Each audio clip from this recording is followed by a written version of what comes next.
Cuaderno número 190 de Cristianismo y Justicia. Título: Dios.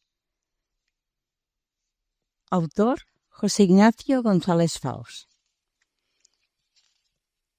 A todos aquellos y aquellas que buscan, quizás con ahínco, y creen no encontrar. También a los que dudan.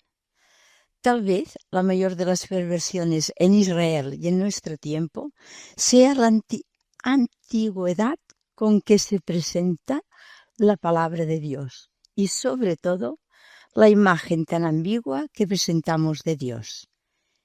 Elea et Choquel, la Biblia de nuestro pueblo. Prólogo. Dios es la más abrumadora de todas las palabras humanas. Ninguna ha sido tan ensuciada, tan desgarrada. Precisamente por esto, no puedo renunciar a ella. Generaciones de hombres han descargado sobre esa palabra el peso de sus vidas angustiadas y la han abatido hasta dar con ella en el suelo. Las razas humanas, con sus excisiones religiosas, han desgarrado esa palabra, han matado por ella y han muerto por ella. ¿Dónde podría encontrar una palabra parecida para expresar lo supremo? Si eligiera el concepto más puro y resplandeciente de la recóndita cámara de los tesoros de los filósofos, solo podría recoger en él una imagen conceptual sin compromisos, pero no la presencia de aquel a quien las generaciones humanas han venerado o humillado con sus favorosas vidas y muertes. Aquel a quien aluden las generaciones de los hombres que con tormentos infernales golpean las puertas del cielo, dibujan caricaturas y escriben debajo Dios. Se asesinan unos a otros y dicen en nombre de Dios. Pero cuando todo desvarío y todo engaño se desvanece, cuando se enfrentan a él en la aislada oscuridad, ya no dicen él, sino que suspiran tú, cuando gritan tú, cuando todos ellos dicen esa misma palabra y añaden luego Dios, ¿no es el verdadero Dios aquel a quien invocan, el único viviente, el Dios de los hijos de los hombres? ¿No es Él acaso el que escucha y presta oído atento? Y solo por eso, ¿no es precisamente la palabra de Dios, la palabra de la invocación, la palabra convertida en nombre consagrado para siempre en todos los idiomas humanos? Debemos estimar a los que la evitan porque se rebelan contra la injusticia y la arbitrariedad, tan prontamente remitidas a Dios en busca de su autorización. Pero no podemos renunciar a ella. No podemos limpiar la palabra de Dios y devolverle su integridad. Pero sí podemos, manchada y desgarrada como está, alzar esa palabra del suelo y enarbolarla sobre una hora de máxima zozobra. Martín Buber, Eclipse de Dios, Buenos Aires, 1984, páginas 13 y 14.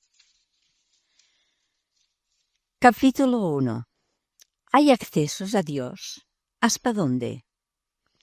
Se ha comentado con frecuencia que Santo Tomás no habla de pruebas de la existencia de Dios, sino de vías. Un camino no es una demostración. Esta conquista y atrapa la meta que quiere demostrar. La vía, en cambio, señala una orientación y una meta, pero no garantiza la plena llegada a ella. Por otro lado, al menos desde una óptica cristiana, si Dios fuera demostrado, dejaría de ser Dios y se convertiría en un ídolo capaz de ser dominado por el hombre.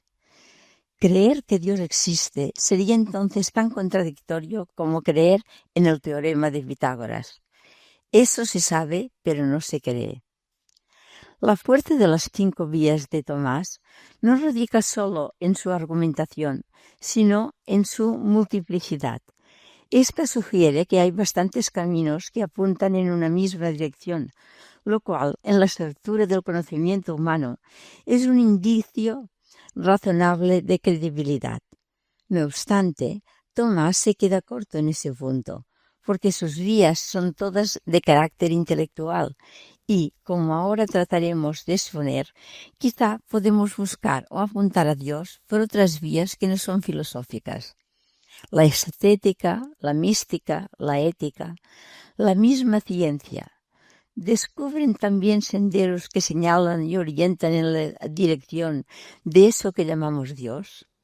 Si fuese así, la acumulación de indicios antes citada se vuelve aún mayor. Sin embargo, ni aún así podríamos hablar de una demostración de Dios, no solo porque entonces, como acabo de decir, Dios dejaría de ser Dios, sino además porque la mera existencia del mal, y de un mal con las desorbitadas dimensiones que experimentamos en nuestras vidas, cuestiona seriamente cualquier demostración de la existencia de Dios, de tal modo que si nuestros argumentos racionales fueran verdaderas demostraciones, podrían llevarnos lógicamente a la afirmación de un Dios malo, o al menos a profesar un maniqueísmo que admite la existencia de dos dioses enfrentados. En Dios solo se puede creer, como titulé otra vez, lo cual no significa que esa fe sea irracional o infundada. Quizás hay serios indicios en todas las dimensiones de nuestro ser humano que apuntan o encaminan en esta dirección. Es por estas vías por donde debemos comenzar. Ya que le robamos la palabra a Tomás de Aquino, respetaremos su número y hablaremos de otras 5 vías. Capítulo 1.1. Ciencia. Dios no es una pregunta ni un problema cosmológico. El Dios a que podrían negar las ciencias daría una explicación sobre el universo. Pero ese no es el sentido de la pregunta humana por Dios. Por otro lado, y a pesar del fundamentalismo ateo de algunos científicos de última hora, la ciencia no tiene una respuesta uniforme a la pregunta por Dios. Ni pueden decir las ciencias cómo y por qué empieza eso del Big Bang, de dónde apareció esa concentración casi infinita de energía que produjo la gran explosión, ni qué había antes. Incluso es inexacta esta palabra antes, porque con el Big Bang no solo aparecieron la masa y la energía, sino el tiempo mismo y el espacio. Últimamente ha tenido cierta resonancia el cambio de opinión de Anthony Flew, uno de esos apóstoles ateos que antaño citaba con empeño la conocida parábola de John Wisdom, del jardinero invisible. 2 amigos se encuentran con un jardín y uno de ellos deduce que tiene que haber un jardinero que lo cuide. Lo buscan, lo esperan noche y día y el jardinero nunca aparece. Al final, cansados ya de tanta espera, el otro argumenta: ¿qué queda de tu aserto original? Un jardinero invisible, intangible y eternamente evasivo. ¿En qué se diferencia de un jardinero imaginario o incluso de que no exista ningún jardinero? Pues bien, a sus 81 años, el que fuera el ateo más famoso del mundo publica un libro titulado Dios existe, en donde declara que, como científico, ha tenido que rendirse a la fuerza de los datos y proclama la existencia de Dios. No es este momento de valorar los argumentos de Flew. Solo quiero notar que aunque se acepte su argumentación, que en lógica serena parece la más probable, a lo más que llega el científico es a una mente divina que programó este inmenso ordenador del universo. En cambio, la finalidad de la pregunta por Dios para nosotros no es solo si existe esa mente divina, o como se la llame, sino si tiene alguna relación con nosotros y de qué tipo. Si nosotros los humanos le importamos algo, ¿en qué sentido? O que les sirvieran en las tareas que a ellos no les apetecía realizar. ¿Pueden decir las ciencias que esa mente divina, afirmada por algunos científicos, es alguien como el dios Marduk del poema babilónico, o es completamente distinto en su relación con los seres humanos?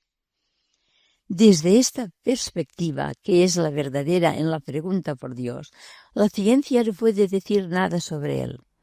Dios tiene que ver más con la historia que con la naturaleza, porque la pregunta humana más decisiva es si toda esa historia y nuestras vidas en ella tiene algún sentido y camina hacia alguna parte. Como subrayaba M. Buber, el interés de la palabra Dios no apunta a un Dios del que solo podamos decir Él, sino un Dios al que podamos llamar tú. Por eso creo que los modernos ateísmos científicos sobrepasan sus posibilidades al pretender negar no solo una determinada forma de explicar el origen del universo, sino mucho más, una relación con nosotros de esa hipótesis llamada Dios. Pero esto segundo queda ya fuera del marco de la ciencia.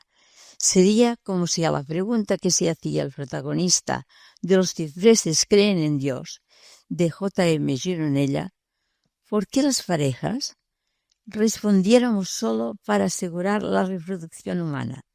Semejante respuesta apenas llena una pequeña parte de la pregunta. Dicho todo lo anterior, debemos hacer, no obstante, una recuperación de la ciencia en el sentido siguiente.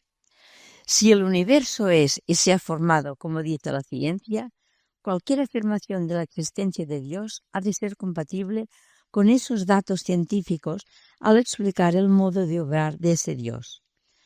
Como dice un científico creyente, Dios habla a través de la Biblia, pero también nos ha dicho otra palabra suya a través de la creación. Esto es innegable y no puede ser olvidado, pues desautoriza como idólatras los fundamentalismos creacionistas de la derecha norteamericana. Capítulo 1.2. Filosofía. Algo parecido cabría decir de la filosofía. La inteligencia humana tiene una clara percepción de sus fronteras, pero no consigue traspasarlas y no sabe si detrás de esas fronteras sigue habiendo tierra o solo un océano abismal, ni siquiera si ese abismo es de algún modo habitable. Por eso me ha gustado siempre el calificativo que daba Eugenio Trías a nuestra razón humana, razón fronteriza. La frontera es algo más que un mero fin, pues deja abierta la puerta a que el límite sea un fin traspasable. Explicaremos algunos ejemplos de esas llegadas a la frontera de nuestra razón. A. En el fondo, y aunque Tomás habla de 5 vías, quizás se reducen todas a una misma intuición. En diversos campos de la realidad detectamos una dimensión de solidez o absolutez junto a otra de relatividad o flojedad. Así ocurre en el movimiento. La casualidad, la actuación de posibilidades, el acierto de los instintos ciegos. La razón vislumbra que no sería posible garantizar esta solidez, infectada, por así decir, por el virus de la inanidad. Sin la referencia a un absoluto que no pertenece a esta realidad, pero a su vez permite y sostiene toda la solidez y pluralidad de lo real. En el fondo, esa intuición se parece a la del loco de Nietzsche en La Gaia Ciencia. Negar a Dios es como borrar nuestro horizonte con una esponja y quedarnos sin norte ni sur, ni arriba ni abajo. De este modo, la razón se asoma claramente a sus fronteras. Pero, aun aquellos que creen poder atisbar y afirmar ese más allá de nuestra razón, solo llegan a proponer algo así como un motor inmóvil, un ser necesario o una incausada, causa de las causas.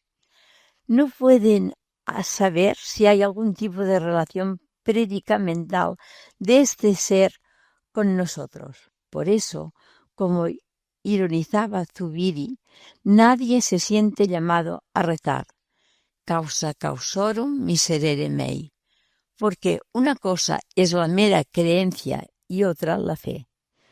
Lutero llamaba a Dios a alguien en quien confiar y de quien esperar refugio, a quien poder decir tú y no simplemente él, como decía M. Buber. Quizás por eso Tierno Galván, cuando toca este tema desde el punto de vista filosófico, parece eludir la palabra Dios y prefiere hablar del fundamento, derivando de ahí su afirmación de que no es necesario ni afirmar, ni negar, ni buscar esa explicación última o fundamento de las cosas, y que en eso consiste el agnosticismo. B. Otro ejemplo desde el extremo opuesto, no agnóstico sino teísta. Según parece, Voltaire consideraba como evidente la existencia de Dios, pero tanto la figura de la Iglesia oficial como el terremoto de Lisboa le dieron la seguridad de que ese Dios, afirmado mentalmente, no tiene ninguna relación con nosotros ni ganas de establecerla. Así se acuñó en los últimos siglos la expresión deísmo para afirmar la existencia de un Dios del que nada sabemos y nada que tiene que ver con nosotros, que habla de explicación pero no de relación. C. En la misma dirección nos orienta la definición de Spinoza, Deus sive natura, Dios o la naturaleza, que no debe ser entendida en el sentido panteísta de identidad, porque Spinoza distingue entre lo que él llama natura naturas, la que hace ser a la naturaleza, y la naturaleza que experimentamos nosotros, natura naturata. Dios sería como la fuerza que hace real a la realidad, en sentido similar al de una invocación cristiana. Oh Dios, vigor perenne de las cosas, rerum Deus tenax vigor. Pero, como en los casos anteriores, esta relación es sólo de fundamentación o explicación, no de confianza. Dice algo de Dios a nosotros, pero no de Dios con nosotros. Por eso, Spinoza consideraba que querer ser amados por Dios era idolatría. D. No obstante, Platón creyó poder afirmar algo más de ese más allá de nuestra razón. Dios es la idea del bien, y en las ideas estaba para Platón la verdadera realidad de las cosas. Pero esa afirmación, prescindiendo ahora de la otra pregunta sobre la calidad ontológica de las ideas platónicas, tampoco dice mucho sobre una relación de Dios con nosotros, como no sea la de una aspiración a Él, desde nuestra experiencia de inconsistencia y nuestra atracción por el bien. Incluso, según muchos comentaristas, también Buda conoce lo no nacido, no originado, increado, pero no tiene constancia alguna de una relación suya con nosotros. Por eso prescinde totalmente de él en su enseñanza, porque eso solo nos haría perder tiempo sin resolver nada, y da pie a que el budismo pueda ser visto como ateo, como agnóstico o como precisamente teísta. F. Caben más ejemplos, como la doble experiencia antitética y complementaria de Heráclito y Parménides. Según el primero, todo fluye y nada se sostiene. Según el segundo, el ser es siempre ser, o la gran pregunta nacida con nuestra modernidad de si esta historia humana tiene alguna meta y sentido, o si es pura mentira o eterno retorno de lo mismo.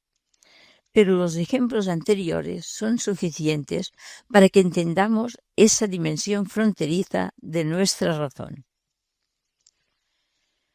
Capítulo 1.3. Ética. Con la ética parecen complicarse las cosas, pero no porque sin Dios no pueda afirmarse una moral.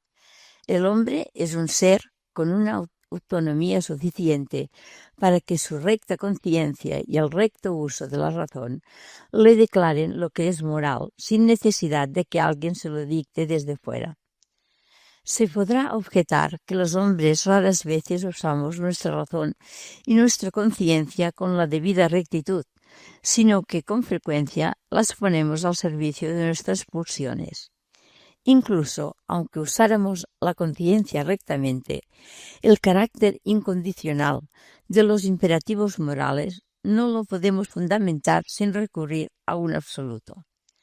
La razón y la conciencia nos pueden decir lo que está bien y lo que está mal, pero no nos dan una razón de por qué hay que hacer el bien y no el mal, aunque eso no impida que los hombres podamos experimentar esos valores morales. Y aquí comienzan a complicarse las cosas. La pretendida absolutez de los valores morales parece contradicha cuando experimentamos que, en la mayoría de las ocasiones, las cosas les van mejor a quienes obedecen a estos imperativos. Este fue el drama de la afirmación judía de Dios, que desde sus orígenes tenía una profunda impostación ética.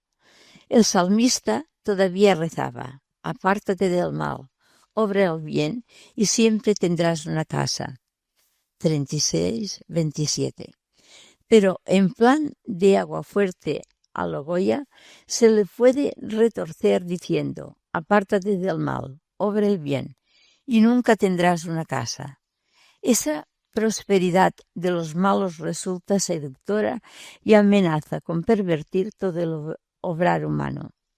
Así se vuelve imposible la convivencia y la sociedad se convierte en una guerra de todos contra todos, donde el hombre no es más que un lobo para el hombre. Por eso, por más que sostengamos que el hombre puede saber bien lo que es bueno y lo que es malo, nadie se ha atrevido hasta ahora a montar, ni siquiera a soñar, una sociedad sin guardianes del orden, sin policías, ni jueces, ni premios, ni castigos. Por eso se discute tanto la afirmación de Dostoyevsky: si Dios no existe, todo está permitido. Ateos como Nietzsche o el primer Sartre la suscriben. Otros la niegan desde la propia experiencia del imperativo ético. Y nuestra cultura neoliberal y posmoderna parece haberse quedado con la versión de que si Dios no existe, todo está permitido para mí, pero no todo le está permitido a mi vecino. Este callejón sin salida llevó a Kant a afirmar la existencia de Dios, no como conclusión de una demostración, sino como postulado de la razón práctica, para salvar no exactamente la moral, pero sí la moralidad. Es lo que se ha llamado el teísmo moral de Kant, que no está muy lejos de la defensa que hace de los justos el libro bíblico de la sabiduría, capítulos 4 y 5. En ambos casos no se afirma solo la existencia de un ser supremo, sino al menos una clara relación de ese ser con nosotros, la de ser aquello que el catecismo definía ingenuamente como premiador de buenos y castigador de malos. Capítulo 1.4. Belleza. Últimamente ha cobrado fuerza la búsqueda de un posible acceso a Dios a través de la belleza. Se recuerda incluso, sacándola de contexto, la afirmación de Dostoyevsky sobre la belleza como salvadora del mundo.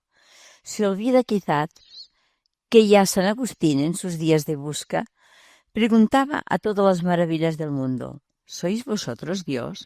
Y recibía siempre esta respuesta: busca más allá de nosotras. Sin embargo, la experiencia de la belleza aporta algo importante a nuestro tema que cabe en esta doble dimensión: la gratuidad y la sugerencia. Capítulo 1.4, apartado 1. Gratuidad. El impacto más novedoso de la belleza no radica simplemente en su carácter gratificante, sino en la absoluta gratuidad de esa gratificación. Las cosas no son bellas para resultar más caras, ni para recibir admiración, ni porque necesiten esta belleza para cumplir su misión, sino simplemente porque sí, su belleza es un regalo inesperado. En los tiempos de mayor piedad mariana, Alguien comentaba que el rasgo más hermoso de María de Nazaret no era esa plenitud de gracia, sino que ella misma no se había dado cuenta de eso. Y el significado de este comentario se comprende desde el otro comentario tan frecuente en nuestro lenguaje cotidiano, cuando decimos de alguna persona que no solamente es hermosa, sino que además lo sabe. Esta conciencia del propio valer devalúa cruelmente todo el atractivo de su hermosura.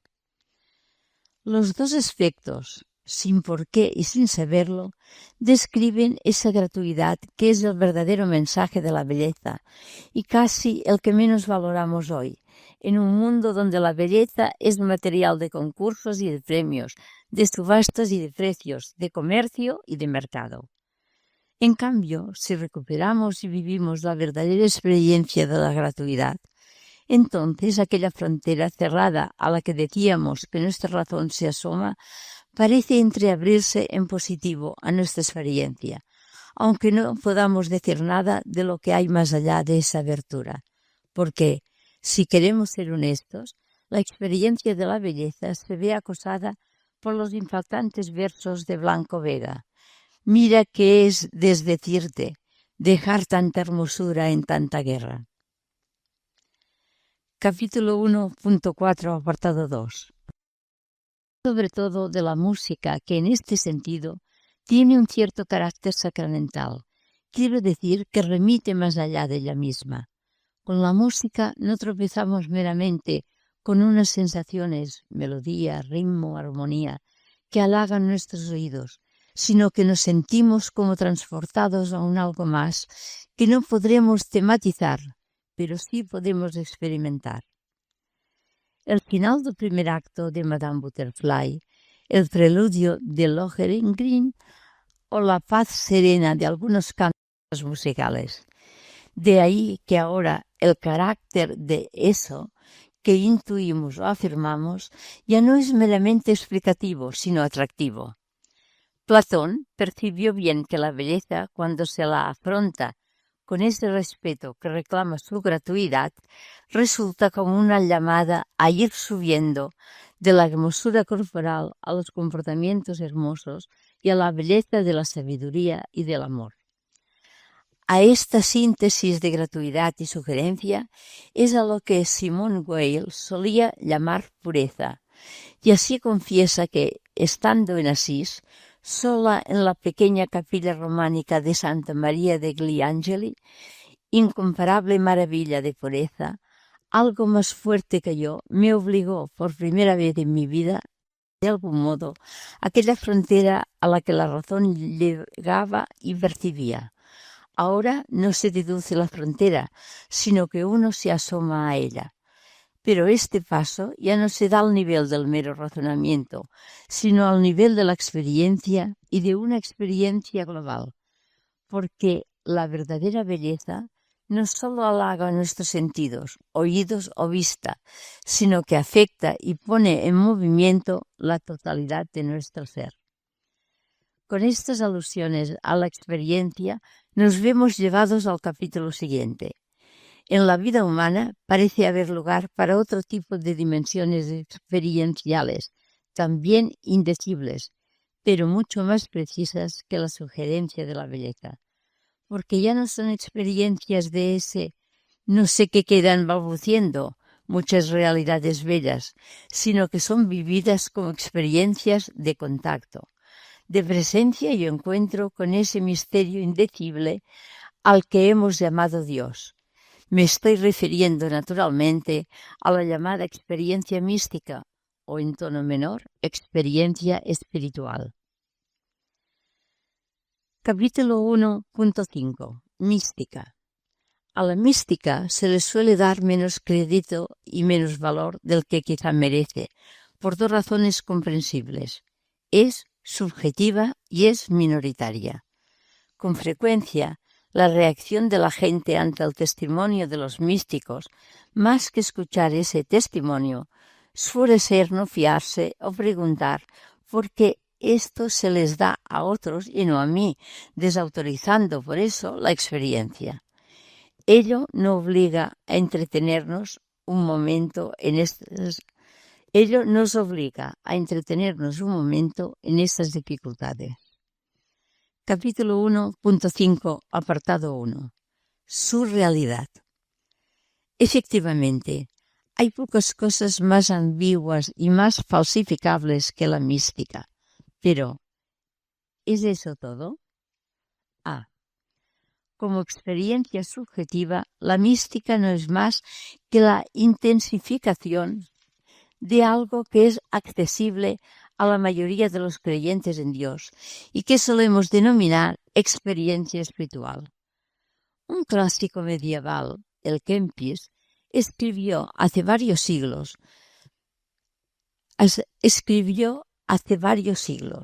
más prefiero sentir la contrición que saber definirla. A pesar de eso, el catolicismo de los siglos posteriores se dedicó a definirlo casi todo sin sentir casi nada, lo cual, con el cambio de culturas, ha resultado dramático para nuestro cristianismo de hoy. En este sentido, es como Rahner profetizó que el cristianismo del siglo XXI será místico o no será cristiano, apuntando a un factor muy decisivo en la afirmación de Dios, aunque no sea único ni determinante, y es el elemento experiencial, la dura verdad de que a Dios se le conoce más amándole que aceptando razonalmente su existencia. Dame un corazón que ame y entenderá lo que digo, podríamos decir parodiando a Agustín.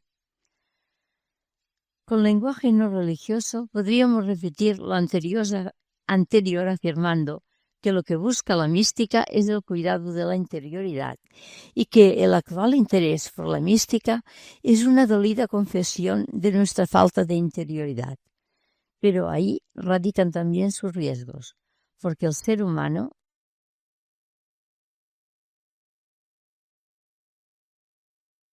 personal y lo comunitario son equipotentes. Por eso, siempre que se hable de mística, conviene agregar el genitivo de Metz, mística de ojos abiertos. D. En cuanto a su carácter minoritario, valga otra vez el ejemplo de Simone Weil. Ella reconoce que en toda mi vida jamás en ningún momento había buscado a Dios, ni sabía nada de mística, comentará en otro lugar. Y sin embargo, confiesa haber sido tomada por Cristo, no solo implícita, sino conscientemente. Para un cristiano, esta singularidad puede resultar más aceptable porque forma parte de su imaginario el dato de que la fe se transmite por el testimonio de otros y que Dios suele obrar siempre desde unos pocos para los muchos, para todos. De modo que la experiencia fundante del cristianismo, la de la resurrección de Jesús, solo fue accesible a unos pocos que por ella quedaron convertidos en testigos. Hasta puede sospechar el cristiano que esto tiene su razón de ser, pues la experiencia mística suele ser fuente de 1000 dificultades y problemas para quien la recibe. Lucas ha tenido una finura sorprendente cuando en su relato de la infancia de Jesús junta la casi máxima experiencia de Dios que recibe María. Alégrate, llena de gracia, bendita entre todas las mujeres, con el anuncio posterior de que una espada atravesará tu alma. Ese parece haber sido el destino de la verdadera mística. Ese parece acabar siendo el destino de la verdadera mística. Por eso, para un cristiano, puede resultar más comprensible que la manifestación de Dios sea minoritaria y funcione yendo desde los pocos a los muchos. Pero para uno de esos modernos agnósticos que buscan, y a veces con ahínco, hay que reconocer que esa limitación de la experiencia puede ser molesta y desconcertante. Capítulo 1.5, apartado 2. Sus contenidos. Si pasamos del dato de que existe esta experiencia a sus contenidos y ciñéndome al ámbito cristiano único para el que hay espacio en esas páginas, habrá que comenzar proclamando que de esos contenidos es casi imposible hablar. La variedad.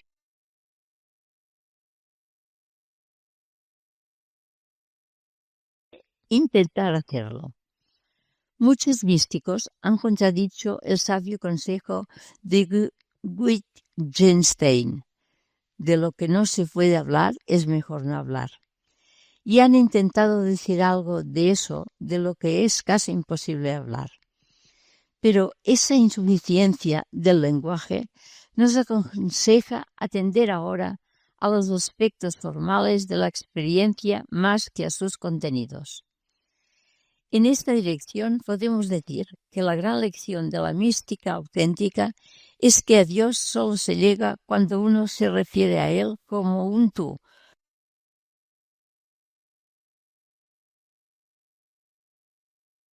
Siempre hablando de un ídolo, tanto se afirma a Dios como si se le niega, mientras que en el otro caso se transforman todos nuestros planteamientos sobre Dios.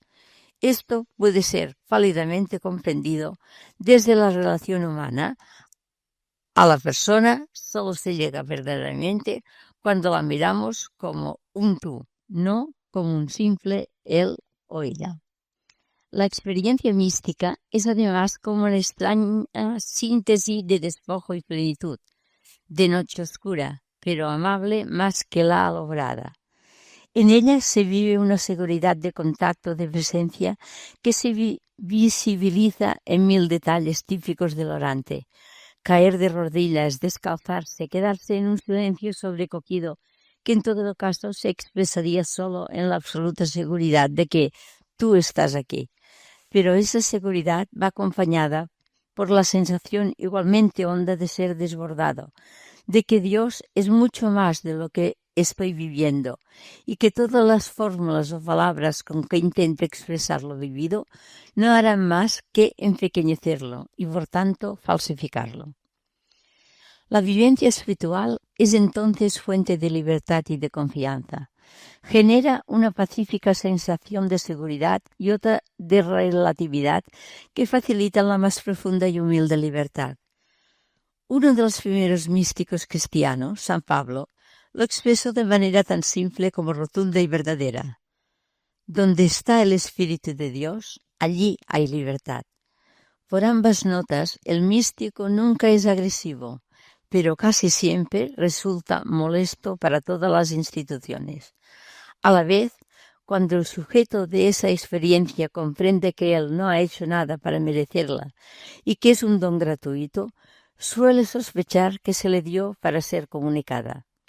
Y aquí comienza el calvario del místico, porque al volver a este mundo sin Dios, se produce el más profundo choque entre la experiencia de Dios y la experiencia de esta realidad.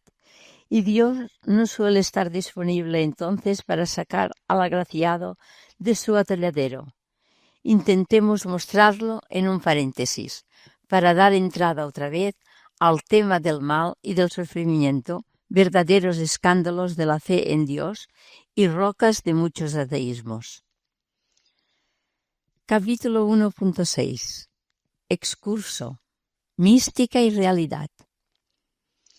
He citado antes el duro contraste entre aquella frase del Salmo que expresa una seguridad inquebrantable. Apártate del mal, obra el bien y siempre tendrás una casa. 36-27. Y la frecuente ley del mundo. Apártate del mal, obra el bien y nunca tendrás una casa. Algo que nuestra crisis económica ha puesto bien de relieve. El aquilatamiento de toda experiencia mística se dará en si trata de huir de esta dura realidad o si acepta el choque con ella y quizás ser devorado por ella. En el primer caso, la presunta mística se desautorizará a sí misma, suscitará la sospecha de que, más que a Dios, buscaba quizá su propio bienestar y acabará siendo más solitaria que fecunda. En el segundo caso, estaremos ante una mística de ojos abiertos, J.B. Metz, a la que probablemente le tocará compartir algo del destino de Jesús de Nazaret, que para un cristiano ha sido el hombre con la mayor experiencia de Dios. Simplemente por percibir y proclamar el constante contraste citado, el verdadero místico resultará siempre molesto a los poderes de este mundo, y puede que su destino sea el ser quitado de un medio, pero a través de esa entrega podrá transmitir algo de su experiencia, siguiendo en esto el camino de Jesús, como ahora intentaré mostrar. En mi Cristología describí cómo la Iglesia primera leyó la muerte de Jesús como muerte del profeta, muerte del justo y muerte del servidor, echando mano de tres categorías que suministraba ya la tradición del Primer Testamento. El mero título ya pone de relieve que en la muerte de Jesús se actuó la reacción de este mundo maleando contra todo lo que pueda ser bondad. El mundo creado por él no le reconoció y los suyos no le recibieron. Juan 1, 11, 12. Ahora podríamos presentar un esquema semejante con una rápida alusión al libro de Job, uno de los textos más impresionantes de la historia de la humanidad. El libro es una especie de discusión sobre Dios. Job sostiene que sus dolores son inmerecidos e injustos y por tanto o no son un castigo de Dios o es que Dios es injusto. Pero tras vindicar eso, Job no sabe qué hacer ni cómo explicar su sufrimiento. Los amigos, en cambio, carentes de toda experiencia mística, de todo conocimiento de Dios, si queremos mantener una expresión muy querida al Nuevo Testamento y que sin saberlo solo profesan una religión meramente sociológica que les sirve como manto de seguridad, acusan a Job de blasfemo por pensar como piensa. Le remiten a todo el misterio incomprensible de la creación y le obligan a reconocerse culpable. En esta discusión, el drama tiene un momento de inflexión cuando Job se da cuenta de que no solo su dolor es injusto, sino que todo este mundo está poblado de dolores y sufrimientos injustos, porque es un mundo en el que siempre acaba triunfando la maldad. La tradición religiosa judeocristiana ha sido acusada a veces de excesivo pesimismo sobre este mundo. Sin embargo, cuando el ateo Marx escribe que la historia humana ha sido desde sus orígenes historia de la lucha de clases, está diciendo de manera totalmente laica y quizás algo reductiva lo mismo que sostiene el judeocristianismo, que la historia humana es siempre el relato de la agresión y el dominio de unos hombres sobre otros, y que en una historia de este tipo no puede haber espacio para Dios, porque ese dominio es lo más contrario a la voluntad de Dios. Toda pretendida fe religiosa que desconozca este dato y no lo haga central en su cosmovisión podrá ser más agradable, pero es también más ciega y menos auténtica. Volvamos ahora al libro de Job. Cuando en el último acto del drama Dios tome la palabra, casi repetirá algunas argumentaciones de los amigos en lo referente al misterio incomprensible de la creación. No obstante, criticará a estos muy duramente por haber sostenido que el dolor de Job era un castigo de Dios. El juicio de Dios contra ellos será tan severo que solo podrán salvarse si el mismo Job, a quien maltrataron, intercede por ellos. Con eso debería haber quedado definitivamente rota la idea pseudo-religiosa de los bienes y males de este mundo como premios y castigos de Dios. Debería haber quedado, he dicho expresamente, porque 25 siglos después, infinidad de gentes que se profesan creyentes en Dios siguen pensando como los amigos de Job y ven en las suertes y desgracias de este mundo no triunfos de la maldad establecida sobre la justicia que clama, esa suele ser la visión bíblica, sino premios y castigos de Dios. Ese modo de pensar típico de tantas gentes religiosas no solo es radicalmente anticristiano, sino que además acaba siendo generador de 1000 ateísmos, bastante lógicos en este contexto descrito. Valga como conclusión de este excurso que, por escandaloso que sea el tema del mal a la hora de hablar de Dios, ese escándalo no puede explicarse haciendo del mal un castigo de Dios y del bienestar un premio de Dios. Desde ahí el tema de Dios está mal planteado y falsificado para siempre. El creyente en Dios podrá decir que se fía de Él a pesar del mal, pero nunca cree en Dios como explicación de los males de este mundo. Capítulo 2. Transición. Las 5 vías anteriores parecen mostrar que las mejores dimensiones del ser humano confluyen apuntando hacia una misma meta, la persona humana, que es un ser que parece constituido por una pregunta, una espera, una búsqueda o una apertura hacia la posible manifestación de un hipotético más allá. Rahner definió por eso al hombre como un oyente de la palabra, un oído abierto por si esa misericordiosa palabra es pronunciada. Sin ser falsa, esa definición es quizás exclusivamente racional y debe ser acompañada por otras más globales. El hombre como un expectante de la acogida, o buscador de una plenitud, o con el lenguaje gráfico de A. Venture, como el ojal que aguarda el botón.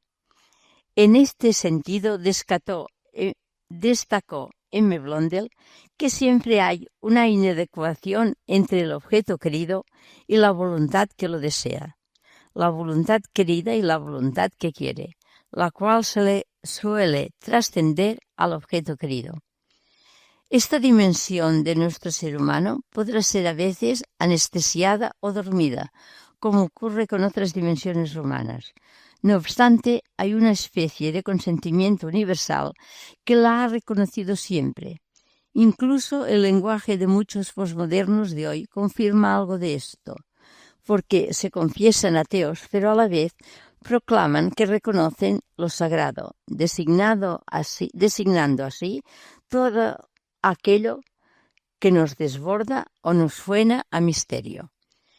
Esa postura debe preguntarse si se ha quedado en el dedo que señala en lugar de buscar aquello hacia lo que señalaba ese dedo, quizá porque éste parece más accesible y más tranquilizador que lo que se intuye como señalado.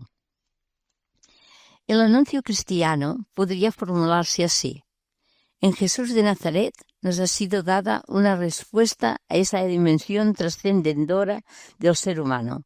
Se nos da porque, sin esta revelación, configuraríamos siempre, a medida de nuestros intereses, la idea que nos hacemos del misterio del mundo. Por eso, el cristianismo primitivo repetía que, sin Dios, no se puede conocer a Dios. Sine Deo non cognoscitur Deus. En la parte que sigue intentaremos hablar de esa palabra o acogida que nos ha sido ofrecida. Habremos de hacerlo desde la conciencia de que, como enseñó el Cuarto Concilio de Letrán, todo lenguaje sobre Dios contiene más mentira que verdad, y en este sentido puede ser mejor el silencio. Pero también porque el lenguaje es absolutamente necesario para crear comunidad y entendernos a nosotros mismos, y la fe en el Dios cristiano es intrínsecamente comunitaria. Capítulo 3. El Dios cristiano. Si hubiese dioses, ¿cómo podría soportar yo el no serlo? F. Nietzsche, en Así hablaba Zaratustra. Para quien quiere ver, hay suficiente luz, y para quien no quiere ver, hay suficiente oscuridad. B. Pascal, Pensamientos. No me buscarías si no me hubieses encontrado ya. B. Pascal, Pensamientos. Verdaderamente eres un Dios que se esconde. Isaías 45:15. Quien me ve a mí, ve al Padre. Juan 14:8. Tuve hambre y me disteis de comer. Mateo 25:35. Ama a tu hermano y no te preocupes de más. Agustín, comentario a la primera de Juan. El cristianismo profesa no solo que Dios existe y ha dado una respuesta a ese dinamismo o a esa especie de clamor que es el ser humano. Cree incluso que ese dinamismo humano es un don del mismo Dios para preparar su encuentro con el hombre.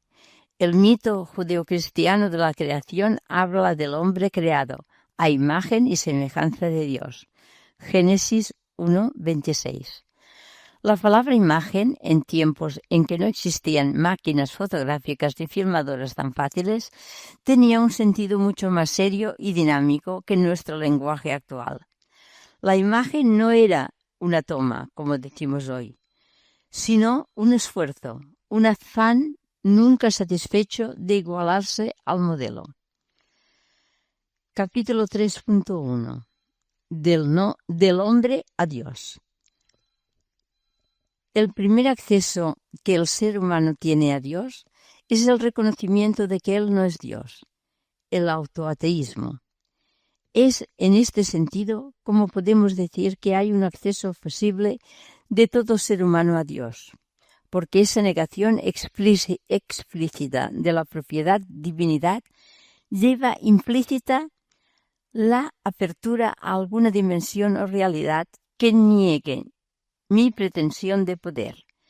En la oración bíblica y cristiana, nuestra alabanza a Dios, que Él para nada necesita, tiene primariamente el sentido de reconocer que yo no soy Dios, y eso sí que necesitamos reconocerlo.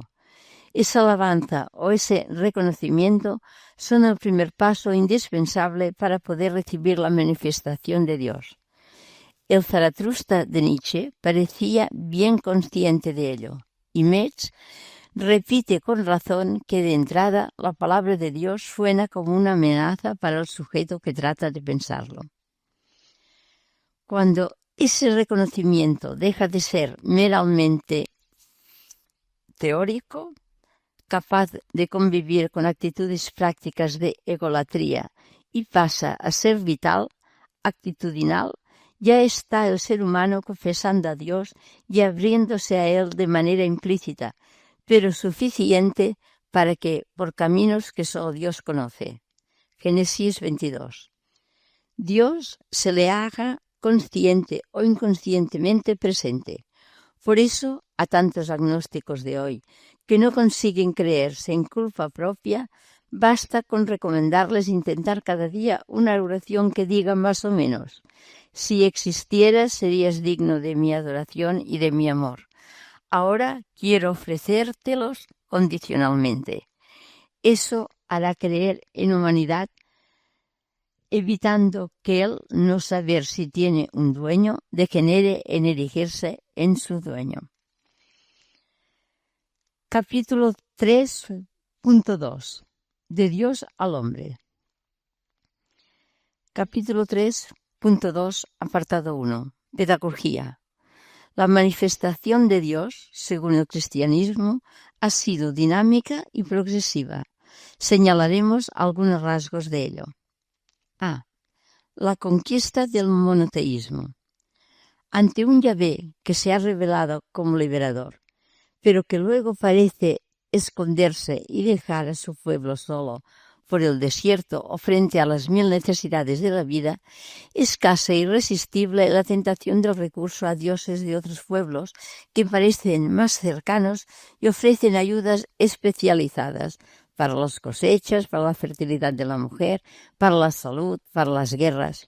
La monarquía facilitó aún más la tentación politeísta al obligar a los reyes a 1000 empresas guerreras. Según los libros bíblicos de los reyes, la mayoría de estos fueron idólatras. El templo, en cambio, jugó un claro papel de contrapeso. De ahí la concentración del culto en Jerusalén frente a todos los lugares altos, que representaban la mayor tentación de apostasía de Yahvé. El templo engendró también un sentimiento de identidad y de unidad. ¡Qué alegría cuando me dijeron, vamos a la casa del Señor! Y así, para reafirmar la fe en la cercanía de Yahvé. ¿Qué otro pueblo hay que tenga unos dioses tan cercanos? Se recurre a B. Los lugares concretos de presencia divina. La nube, el arca, el templo, son ejemplos de una fe primitiva que Jesús hará madurar cuando afirme que a Dios no se le adora en ningún lugar concreto, sino en espíritu y verdad, como Pablo en Atenas. Hechos de los Apóstoles 17, 24-25. La distinción entre lo sagrado y profano desaparece en el Dios revelado en Jesús. Lo verdaderamente sagrado es el crecimiento en humanidad del ser humano. Pescar hombres, como decía Jesús, en continuidad con el lenguaje profético de Dios, sembrador de hombres. Jeremías 31, 27. C. Del otro al otro. Así el creyente irá siendo llevado poco a poco a descubrir la cercanía de Dios, no en lugares y tiempos concretos, sino en los otros, en los sufrientes y las víctimas sobre todo. La distinción entre puro e impuro desaparece también o se traslada desde el campo de objetos, alimentos, tiempos, etc., al terreno de las conductas humanas. Dios se va revelando así como Padre, pero Padre de hijos adultos, llamados a crecer y no a una perenne minoría de edad. Esa gran tentación inconsciente de tantas madres y padres humanos para seguir sintiéndose necesarios. A la vez, esa revelación progresiva nos enseña que aquí solo vemos como en un espejo borroso. 1 Corintios 13:12. Por muy claras y definitivas que nos parezcan nuestras síntesis o las expresiones de nuestra fe, la herencia final distará y sobrepasará nuestras imaginaciones y expectativas más de lo que el Nuevo Testamento supera al Antiguo. D. Esa educación termina en la imposible meta de vivir a la vez el inmenso respeto sobrecogido frente al misterio infinito de Dios, ante el que solo cabe la adoración silenciosa y el atrevimiento de dirigirse a Él con la palabra más expresiva de cercanía y confianza. El Abba de Jesús, esencial para la fe cristiana en Dios, es mantener inseparables esos dos polos, lejanismo pero no inaccesible y cercanismo pero no manejable. La Biblia da a entender que en esa pedagogía Dios actúa mucho valiéndose de los mismos seres humanos, yendo de los pocos hacia los muchos, primero tras la perversión de su creación. Génesis 1:11. A través de un pueblo pequeño, pero llamado a ser luz para todas las gentes, y luego en Jesús de Nazaret. La fe cristiana en Dios implica esta posibilidad de representación o sustitución. Capítulo 3.2, apartado 2. El obrar más que el ser de Dios. En todo este proceso, Dios no se revela dando clases ni enseñando cómo es, sino actuando de una determinada manera. Soy el que seré. Quizá la mejor traducción de la respuesta de Yahvé a Moisés en Éxodo 3:14. Ya lo iréis viendo. En su revelación, Dios muestra su actitud hacia nosotros. Ya Santo Tomás comienza su obra magna afirmando que de Dios podemos saber qué es, pero no qué es o cómo es. Lo primero puede recoger el eslogan impreciso de muchas gentes sencillas. algo tiene que haber, pero lo segundo desborda la imprecisión de ese eslogan. Si nos fiamos de Cristo, ese algo que hay es el amor inquebrantable de Dios hacia los seres humanos. Capítulo 3.2, apartado 3. Dios de los pobres. Si ya en el Primer Testamento es clara la vinculación entre la justicia y la revelación de Dios, con la calificación de Dios como vindicador de los pobres y oprimidos, el Nuevo Testamento plenifica esa revelación, no solo en la persona de Jesús, hecho pobre por nosotros para enriquecernos con su pobreza, 2 Corintios 8:9, sino en el canto de la identidad cristiana, donde se contiene la definición más larga que da la Biblia sobre Dios.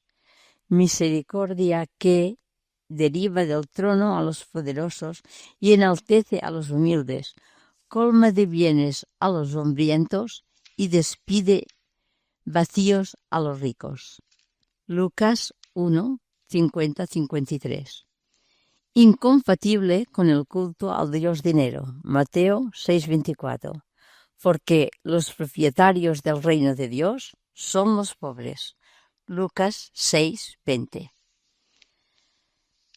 Capítulo 3.2, apartado 4. Dios es amor. Así se acuña la única frase bíblica que no habla del hacer de Dios, sino de su ser, y que cierra los escritos del Nuevo Testamento. Dios es amor. 1 Juan 4:16. El amor resulta ser el más presente y el gran ausente en nuestras vidas. Dios es un amor entrevisto, pero casi desconocido en nuestras experiencias humanas, para el que el Nuevo Testamento encontró una palabra casi desconocida en la lengua griega, agape, traducida al latín como charitas, que viene de charis, gracia, como la palabra castellana gratuito, y que indica a la vez el don y el desinterés del donante. Eso debería resonar en la traducción Dios es caridad, pero ya no resuena, porque nuestra incapacidad para la gratuidad ha devaluado esa palabra. Sin embargo, tanto el ágape como la caridad se contraponen a nuestra experiencia más frecuente del amor, que los griegos llamaron eros, un tipo de amor que ama al otro por interés propio, destacando que ese interés propio no tiene por qué ser mezquino, aprovecharse sexual o económicamente del otro, etc., sino expresión de que somos seres de necesidades, Marx, y de necesidades inagotables.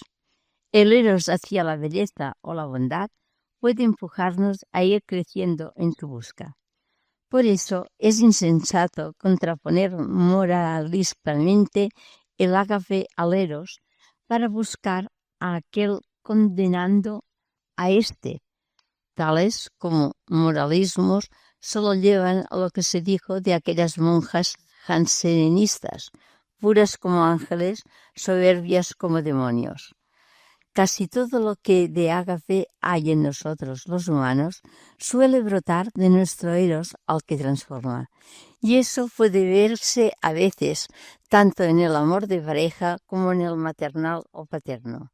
No obstante, la ambigüedad de nuestros erotismos ha llevado a afirmar muchas veces, ya desde Aristóteles, que la experiencia más completa de ese amor desinteresado la encontramos en la amistad o en algunas formas de amistad, porque también hay supuestas amistades profundamente interesadas y aprovechadas. Finalmente, que Dios es amor, implica una desautorización del culto. Los hombres no podemos dar a Dios nada que sea digno de Él, ni necesitamos hacernoslo propicio porque ya está de nuestra parte. Lo único que nos pide es un poco de confianza y el empeño por un amor igualitario entre nosotros. Es admirable la evolución de este tema ya en el Primer Testamento hasta llegar al famoso capítulo 58 de Isaías. Capítulo 3.2, apartado 5. Padre, Hijo y Espíritu. En el marco de la revelación de Dios como amor, es donde hay que situar el llamado dogma de la Trinidad. Jesús no anduvo dando clases teóricas sobre Dios y explicando que era trino. Fue la experiencia de Dios brotada del encuentro con Jesucristo la que desembocó en esa confesión. La teología occidental convirtió después esa confesión en una especie de matemática irracional, y otras religiones monoteístas acusan por ella al cristianismo de idólatra. Mientras que el bueno de Kant pensaba que la fe en la Trinidad no sirve para nada y que por eso se puede renunciar a ella. Sin embargo, como dije otra vez, tengo para mí que en la intuición trinitaria hay una gran aportación para nuestra existencia humana. Lo primero que nos dice es que aquello que es la clave, explicación y raíz última de todo cuanto existe, el absoluto, no es una soledad absoluta, sino comunión absoluta, tan plena que Dios es a la vez unicidad y comunidad. Y desde la convicción de que Dios se nos manifiesta hacia afuera como es hacia adentro, la fe en la Trinidad marca nuestra existencia de la manera siguiente. El cristiano confiesa que Dios como Padre es el gran ausente de este mundo sin Dios. Pero ese Dios ausente se nos hace presente fuera de nosotros como palabra que nos llama a reconocerlo en todos aquellos que necesitan amor, en las víctimas de esta historia primariamente. Y se nos hace presente dentro de nosotros como espíritu que transforma nuestro espíritu y nos permite reconocer a Dios en todos aquellos hijos suyos que nos necesitan y llamarle Padre en esta tierra donde tampoco parece brillar su paternidad. Dios como ausencia inalcanzable, como llamada cercana y como fuerza propia. Eso significa creer en Dios como Padre, Palabra y Espíritu. Capítulo 3.2, apartado 6. Novedad. Lo anterior muestra que la revelación de Dios es para el cristiano de una novedad sorprendente, ajena a nuestras disquisiciones humanas y que no aparece en ningún otro ámbito de la historia. Se confirma así el eslogan antes citado de los padres de la Iglesia: sin Dios es imposible conocer a Dios.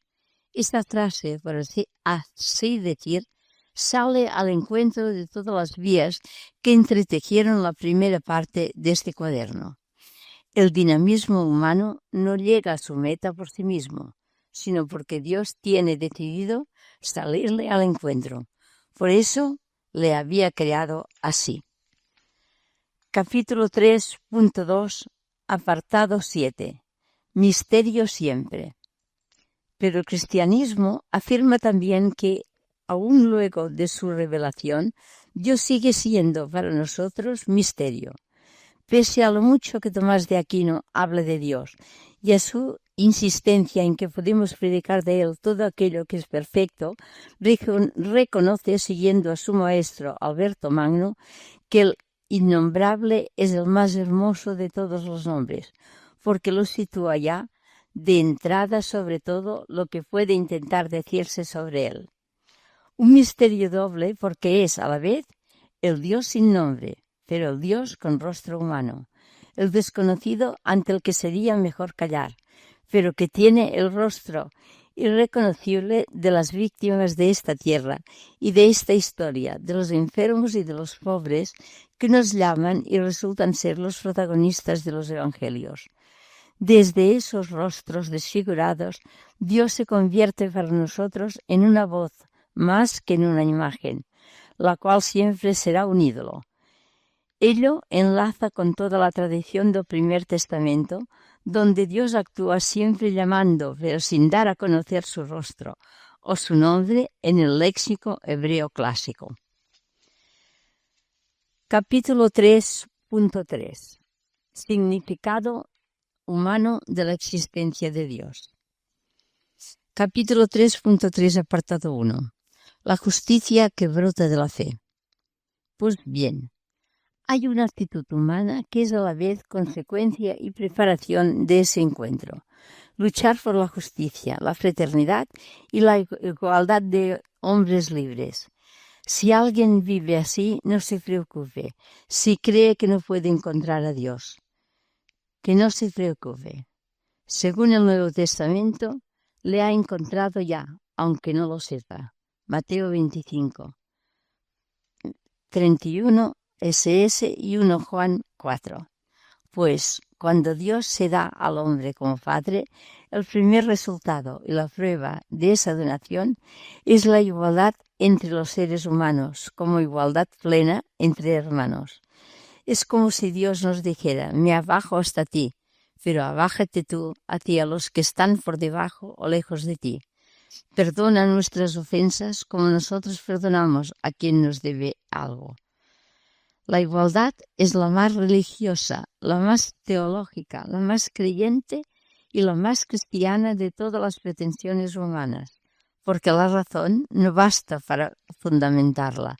La naturaleza está llena de ejemplos de desigualdades y es preciso aceptar que en el ser humano se produce un salto cualitativo, trascendente, respecto a la naturaleza, sobrenatural, decimos por eso, que impide que esas desigualdades sean argumentos para nosotros y justifiquen nuestras desigualdades.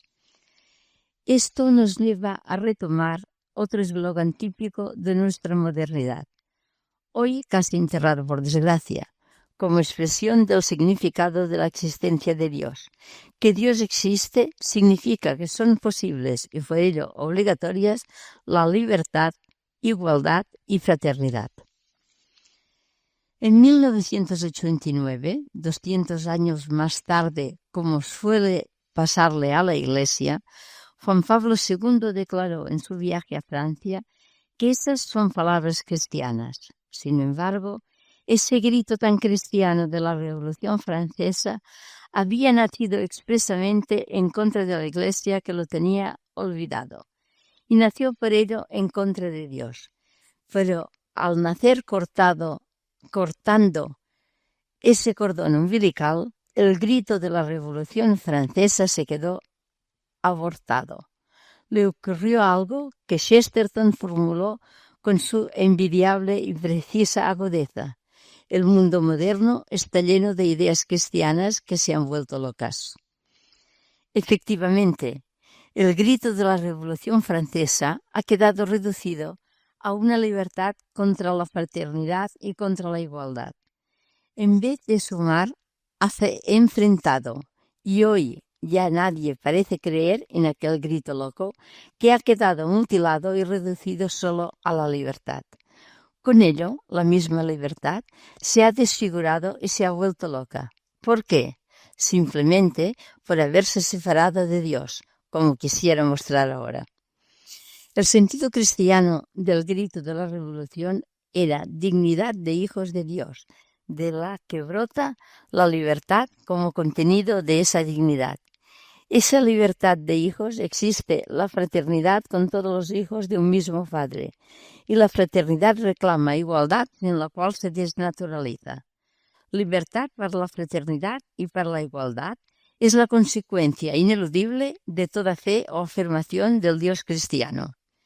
Separada de ese cordón umbilical de la filiación que la convierte en una libertad recibida y responsable, la libertad de la Revolución Francesa se fue convirtiendo en una afirmación y autoasignación del propio orgullo. Desde esa falsa libertad, cada individuo se divinizó a sí mismo. Con ello, la igualdad con los demás aparecía como una amenaza a la propia absolutez, y así los otros fueron dejando de ser hermanos para pasar a ser dioses rivales. Ahí tenemos la actual libertad contra la igualdad y contra la fraternidad, que es el resultado de haberse vuelto loca la idea cristiana de la libertad de hijos para la fraternidad y la igualdad. Incluso podemos atisbar que la tríada de la Revolución Francesa tiene una estructura trinitaria, lo cual ayudará a poner de relieve su matriz ecológica. La libertad es el don de Dios como Creador y Padre. Ese don nos hermana a todos en Cristo como hijos en el Hijo, y esa fraternidad se expande en el don del Espíritu, que según el Nuevo Testamento es siempre la unidad de lo más plural, el respeto a todas las diversidades sin que esto las convierta en desigualdades. Aún cabría mostrar un poco más cómo a ese vestigio teológico y trinitario que hemos formulado de manera laica como hijos, hermanos e iguales en la diversidad, pilares de toda verdadera ciudadanía, le contrapone en la estructura económica actual otra falsa tríada que reduce al ser humano a consumista, individualista y falsamente globalizado. El consumismo es la negación de la libertad. Se alimenta de manipulación e irracionalidad. Como suele decirse, el consumidor ha suplantado hoy al ciudadano y de ahí brota una ética exclusivamente individualista, carente de toda dimensión comunitaria o social. Esa ética, solo individualista, es la que ha engendrado una falsa globalización que es más bien una invasión y conquista del otro, donde solo tendrán carácter universal el consumo y el dinero, pero no la humanidad de cada ser humano. No hay espacio para mostrar más esto, pero creo que era importante al menos insinuarlo. Capítulo 3.3, apartado 2. Ineludible, imprescindible. Por eso, pertenece a esa progresiva revelación de Dios. El extraño Dante Sforza, el actual obispo de Roma, le comenta que cuando se encuentra con ateos, como les habla de Dios, sino que les pregunta si están dispuestos a empeñarse en la lucha contra las injusticias perpetradas contra los más desamparados del sistema, ya que esto le basta. Solo les hablo de Dios si ellos me hablan. Capítulo 3.4. El débil todopoderoso. Resumiendo lo visto, el Dios cristiano no manifiesta su nombre, sino su actuación. Por esa actuación se revela en la historia más que en la naturaleza, Dios de los pobres. Sin embargo, no interviene inmediatamente en nuestra historia. Lo hace haciendo que las cosas se hagan. Cuando interviene es desde los pocos para los muchos, pueblo pequeño. Resto, Jesús, semilla. Y su revelación es progresiva, como la aurora de noche hasta llegar al mediodía o la nota baja en el silencio para estallar en un acorde pleno. Puede ocultarse y se oculta a veces sin dejar de estar presente en todo lo verdaderamente humano. Estos trazos fueron llegando a la definición de que Dios es amor, ya que comentada en lo que significa para nosotros ágape frente a eros. Pero esa definición necesita ahora ser ampliada en lo que nos dice del mismo Dios. Una de las frases más sorprendentes del Nuevo Testamento es aquella de que Dios entregó a su propio Hijo. Romanos 8:32. Entregó, no simplemente envió, y lo entregó en manos de los hombres. Esa entrega incomprensible designa la máxima cercanía a nosotros del Dios siempre trascendente. Pero no se trata de una cercanía gratificante como la que sugiere la expresión el Dios niño, nada menos divino que la infancia, pero el niño es a la vez invalidez confiada, encanto y promesa, donde aún podemos atisbar algo como divino. Ahora es la cercanía del Dios crucificado.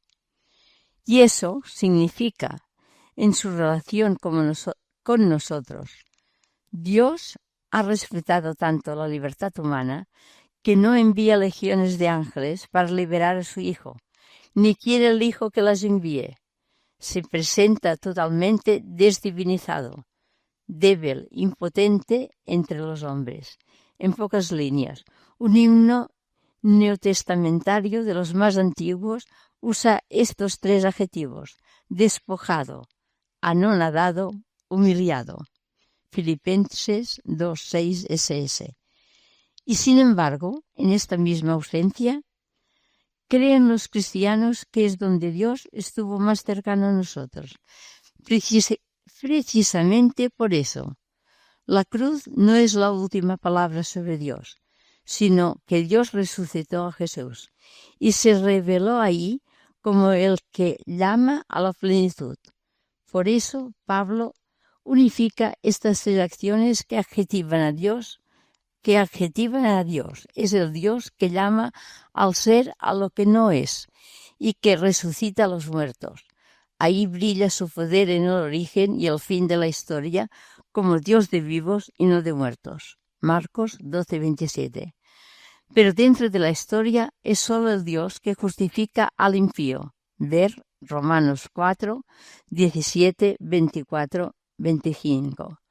Lo cual es otra forma de mostrar su poder en la debilidad, porque los hombres solo sabemos hacer justicia condenando al impío, mientras que Dios puede hacerla volviendo justo al impío.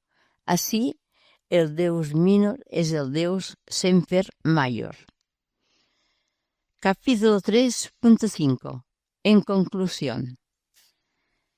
Así aparece la necesidad de un lenguaje sobre Dios constantemente dialéctico. Nicolás de Cusa lo expresaba definiendo a Dios como la armonía de contrarios. Mucho antes que él, en el siglo II, Ireneo de León explicaba que aquello que no podemos decir de Dios por su grandeza, resulta que podemos decirlo por su amor, que es tan incomprensible como su majestad. Y quizá lo anterior marque la necesidad en que se encuentra hoy el cristianismo de pasar de ser una religión doctrinal a ser una fe mistérica, porque el lenguaje, por imprescindible que sea, será siempre impotente para expresar a Dios. Solo puede aspirar a decir mentiras más pequeñas, no verdades más grandes.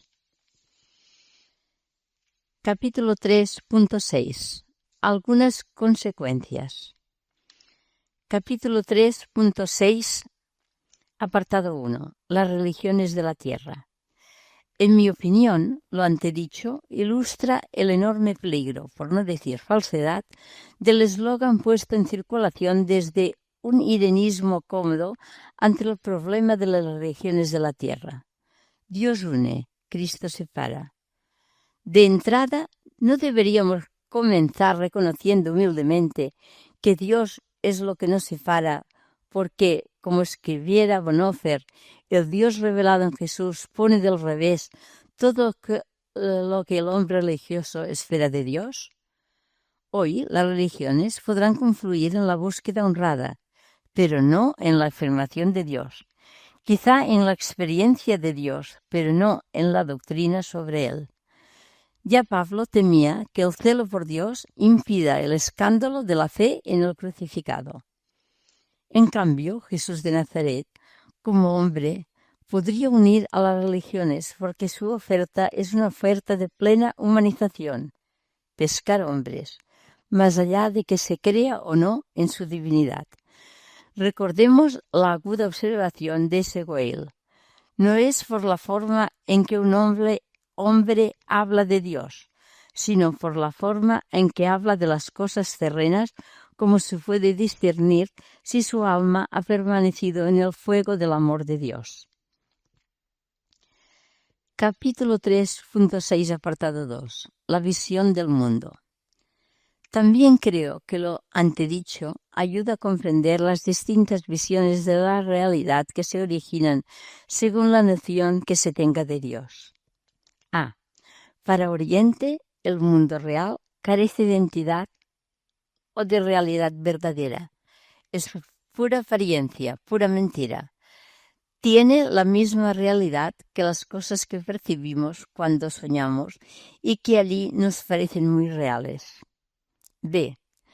Para muchas culturas sudamericanas, en el extremo opuesto del planeta, la realidad, en cambio, es sagrada y fuente de nuestra subsistencia. Merece por eso un respeto absoluto como Madre Tierra, Pachamama, o como Padre Sol. En ambas visiones no cabe progreso alguno, y las cosas están bien como están. En un caso, porque todo es engaño, y en el otro, porque todo merece un respeto que lo vuelve intocable. C. Quizá entonces no sea casualidad que la idea del progreso naciera en el mundo cristiano, situado en medio de los otros dos, tanto geográfica como ideológicamente. Desde la idea de creación, esta realidad tiene suficiente consistencia, pero una consistencia recibida. No debe ser entonces despreciada como inútil, ni utilizada como propia. Pero esta valoración de lo real necesita absolutamente tanto de la relativización oriental como del respeto de nuestra almeridiana occidental. Separada de ellos, la realidad se ha convertido ya en presa y el progreso en asesino. He ahí el drama de nuestra modernidad. El hombre niega a Dios y pasa a sentirse no administrador, sino propietario único y absoluto de la realidad. El progreso se corrompe entonces, como ya avisaron W. Benjamin y S. Weil, entre otros muchos. El hombre destroza la tierra y el miedo hace nacer lógicas añoranzas por posturas orientales o sudamericanas. Capítulo 4. Conclusión. Creer en el amor. La fe cristiana profesa que hay una manera infalible de contactar con Dios, y es la dedicación amorosa a los sufrientes de la tierra. Ese contacto podrá entonces ser percibido o no, pero se dará sin duda. Hoy se acusa a los cristianos de que no sabemos hablar de Dios.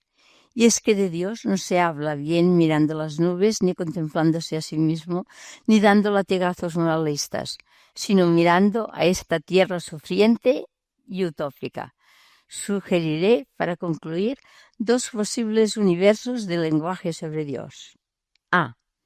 Amor que mueve el sol y otras estrellas. Con esa frase concluye la inacabable Divina Comedia del Dante. Y a otra vez hice caer en la cuenta de su empalme con el primer verso del poema, perdido en el camino de la vida.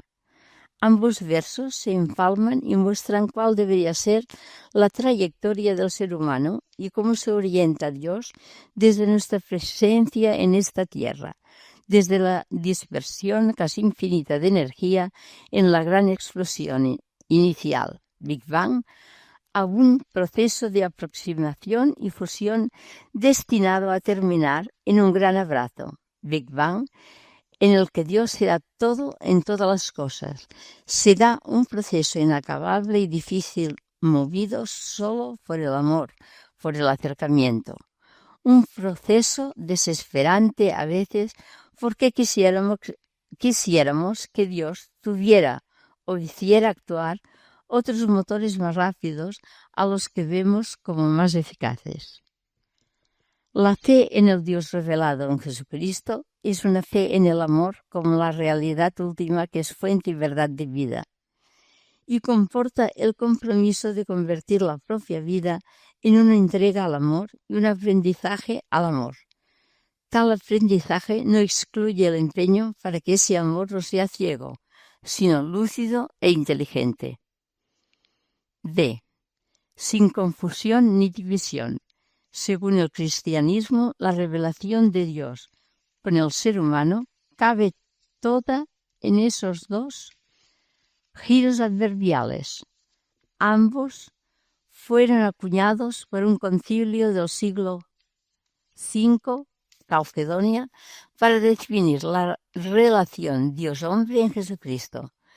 Pero analógicamente pueden valer para todas las dualidades que se expresan en la fe cristiana, Dios y nosotros, Dios y la creación, sobrenatural y natural, gracia y libertad.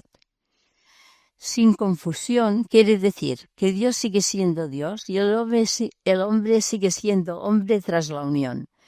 Sin división quiere decir que, pese a eso, Dios y el hombre conforman una única realidad inseparable. Como he dicho otras veces, más allá del lenguaje metafísico de la subsistencia y la naturaleza, inservibles para muchos hombres y mujeres de hoy, esos dos adverbios son simples y claros de significado también para hoy, y pueden ser lo más duradero de la dogmática cristológica. C. Desde los dos focos anteriores podemos concluir con otra frase dialéctica. Para un cristiano, Dios es la más importante y la mejor noticia que se nos puede dar a los seres humanos, y es comprensible el pensamiento de Pascal. Solo hay dos clases de personas a las que uno puede llamar sensatos, los que viven para Dios porque le han encontrado, o los que le buscan sin cesar porque aún no le han encontrado.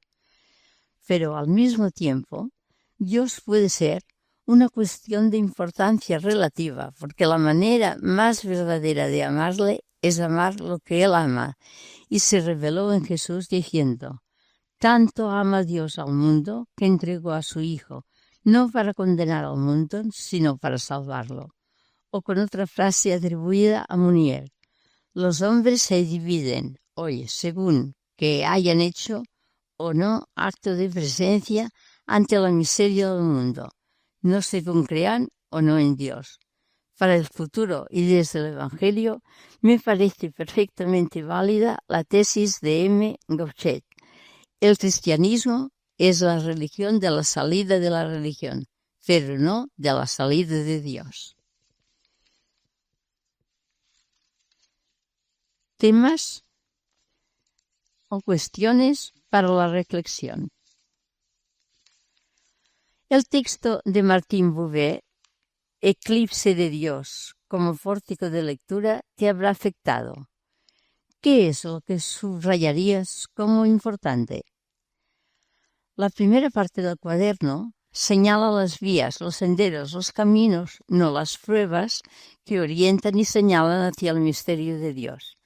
La ciencia con sus límites, la filosofía que topa con la dimensión fronteriza de la razón, la ética que más que sacar conclusiones postula una moralidad como fundamento de un ser supremo, la estética que traspasa la frontera de la razón con la contemplación de la belleza y la experiencia mística a la que dedica el autor un excelente discurso como final de un proceso de búsqueda, síntesis de la presencia de Dios y de su ausencia, de despojo y plenitud, de noche oscura, pero amable más que la alborada. El recorrido por todos estos peldaños o mojones, ¿qué te ha sucedido? ¿En qué te han afirmado? ¿Qué te han interrogado?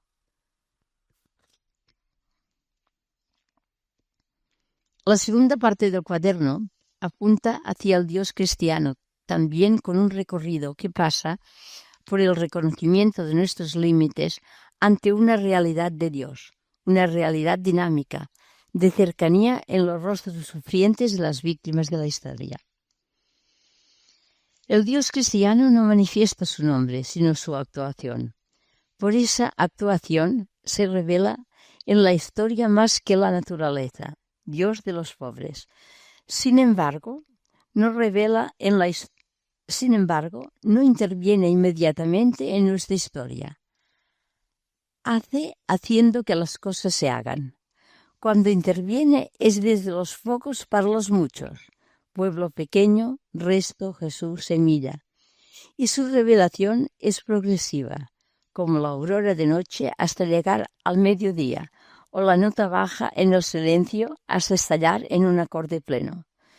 Puede ocultarse y se oculta a veces sin dejar de estar presente en todo lo verdaderamente humano. ¿Cómo experimentas su revelación y su no intervención en la historia? ¿Cómo sientes que está presente y a la vez oculto? ¿A qué tipo de espiritualidad apunta este párrafo? La tercera parte profundiza en el significado humano de la existencia de Dios. En el cuaderno aparecen estas dos citas. Solo hay dos clases de personas a las que uno puede llamar sensatos: los que viven para Dios porque lo han encontrado, o los que le buscan sin cesar porque aún no lo han encontrado. Pascal. Hay cosas en este mundo más importantes que Dios, que un hombre no escupa sangre para que otros vivan mejor. Atahualpa Yupanqui. ¿Cómo las armonizarías? Te puede dar pistas para ello el texto del autor, apartado 3.5. El lenguaje. Dígase de este cuaderno y de todo hablar de Dios, por imprescindible que sea, será siempre impotente para expresar a Dios. Solo puede aspirar a decir mentiras más pequeñas, no verdades más grandes. Final del cuaderno.